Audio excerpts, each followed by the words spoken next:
এই ভিডিওতে আমরা এক্সামের রিপোর্ট সম্পর্কে জানবো।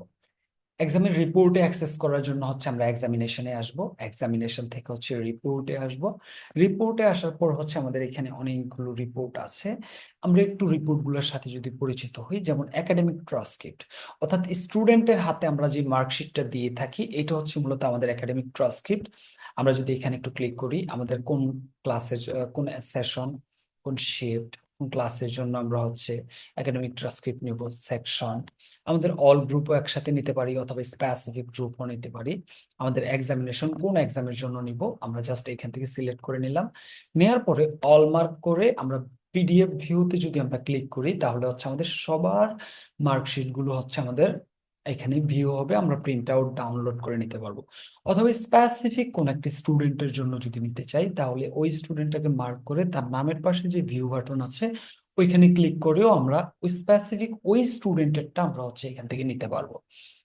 আমাদের সেকেন্ড রিপোর্ট হচ্ছে গ্র্যান্ড ফাইনালের জন্য।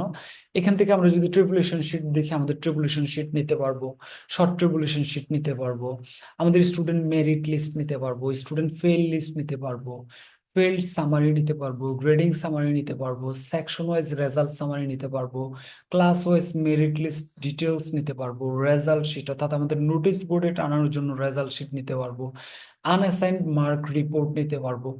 এবং কি আমাদের যে পরীক্ষা শুরু হওয়ার আগে যে হাজিরা শিট থাকে, এখানে হাজিরা শিটের 3টা ফরম্যাট দেওয়া আছে, আমরা ওই হাজিরা শিটও সিস্টেম থেকে জেনারেট করে নিতে পারবো।